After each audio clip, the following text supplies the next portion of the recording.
দেখুন, পরিবর্তন হয়েছে, অনেক কিছুই হবে। 6 মাস অপেক্ষা করুন, একটু উঠা পাল্টা উল্টা পাল্টা। তো এটা ঠিক যে দাদাগিরি, দেশবিরোধী ক্রিয়াকলাপ এটা চলতে দেওয়া যাবে না কোথাও। যাদবপুরে একাধিকবার দেশবিরোধী স্লোগান উঠেছে। যাদবপুরে পাকিস্তানের পক্ষে স্লোগান উঠেছে, দেওয়াল লিখন ছিল পাকিস্তানের পক্ষে।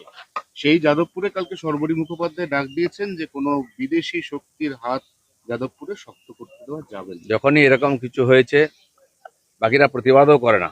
টিএমসি এদেরকে পুষে রেখেছিল, দেশ বিরোধীদেরকে। আমাদের লোকেরা ওখানে সার্জিক্যাল স্ট্রাইক করেছিল।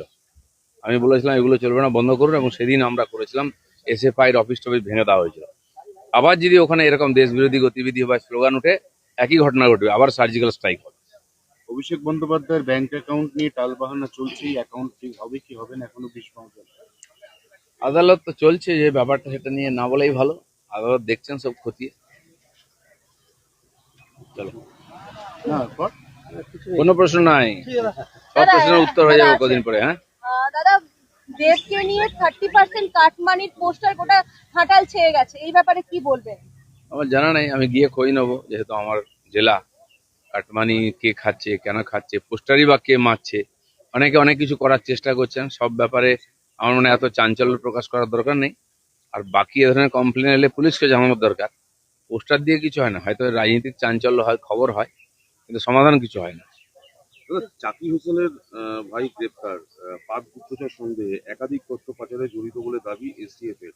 কয়লা বালির পাথরের পরে এবার দেখুন, এই ধরনের দেশ বিরোধী গতিবিধির যে ক্রিয়াকলাপ পশ্চিমবাংলায় কেন্দ্র করে বহু বছর চলেছে, এখনো চলছে। আমরা সেটাকে সমাধানের চেষ্টা করছি। অন্যান্য রাজ্যে শেষের দিকে চলে এসছে, কিন্তু এই যে বিরোধীরা যে ধরনের আন্দোলন করে, এদের মনোবল বাড়াবার চেষ্টা করছে।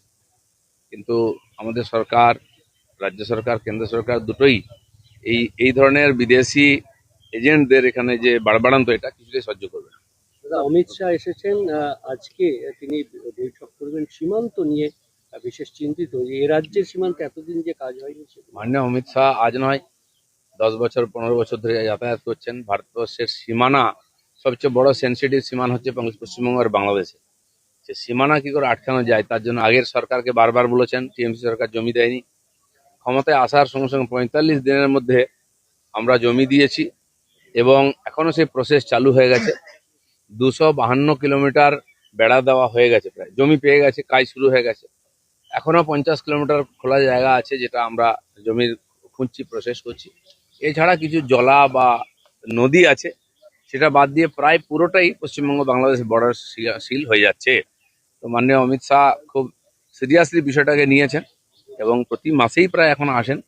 এখানকার আইন শৃঙ্খলা থেকে আরম্ভ করে সীমান্ত গতিবিধির ব্যাপারটা ওনার নজরে আছে। বাজারে সমস্ত জিনিসপত্রের দাম অগ্নিমূল্য, চাল ডাল তেল চিনি সমস্ত কিছু দাম বাড়ছে। এই যে চিনি গুড়ের দাম 1,20,000 টাকা বৃদ্ধি, এটা কি পেট্রোলের জন্য বলে মনে হয়? চিন্তার বিষয় আছে, আমি জানি না কেন হচ্ছে, তবে এর আগেও টাস্ক ফোর্স গেছে, দিয়ে বাজারেতে এদের খোঁজ খবর নিয়েছে। আসল জিনিস যেটা সবজি ইত্যাদির দাম বাড়ে, সবজির দাম খুব বেশি বাড়তে দেওয়া হয়নি, যেটা ছিল মোটামুটি কাছাকাছি আছে। কিন্তু এই ধরনের কিছু বিশেষ বিশেষ ব্যাপার, যেমন পেঁয়াজের দাম হুট করে বেড়ে যায়, চিনির দাম, এগুলো সিন্ডিকেট চলে। এটা খোলা মার্কেটে সবাই ব্যবহার করতে পারে না, কিছু লোকের হাতে থাকে। আর সেই জন্য এটার খোঁজ খবর নেওয়া উচিত, কারণ চিনি তো এখানে তৈরি হয় না, বাইরে থেকে আসে। এর পেছনে কারণ কি, অনেক ধরনের চক্রান্ত চলছে। আর তার মধ্যে না পড়ে কেন্দ্র সরকার বিশেষ করে ব্যাপারটা দেখবে, আমাদের তরফ থেকে আমরা নজর রেখেছি। অনেকে বলছে যে আখে যেহেতু ইথানল থাকে, ইথানলটা পেট্রোলে মিশছে, আখের স্টক আর প্রায় নেই বললেই চলে, এবং তার প্রভাবটা চিনির দামে পড়ছে। না, আখের যদি বিক্রি হয়, আমরা জানি এর আগে আমাদের আখ চাষিরা আখ কাটতো না, দাম পেত না। যেমন এখানে আলু, ধানে ইত্যাদি হতো, সবজিতে, ঠিক। তারপরে সেই আখ নিয়ে গিয়ে নিয়ে যেত, লাইন করে দাঁড়িয়ে থাকতো, বিক্রি নিত না মিল। হওয়ার পরেও লক্ষ লক্ষ লিটার আখের রস ফেলে দিতে হয়েছে, তখন মার্কেটের অবস্থা এমন ছিল। আজ আখ বিক্রি হচ্ছে, আখ চাষিরা পয়সা পাচ্ছেন, কিন্তু তার জন্য লিমিটেশন আছে। আলাদা করে ইথানলের প্ল্যান্ট তৈরি হচ্ছে বিহার ইউপিতে, তার জন্য চাষ হচ্ছে আলাদা। আমার মনে হয় না এখান থেকে ক্রাইসিস হবে, এত বাড়ার কোনো কারণ নেই।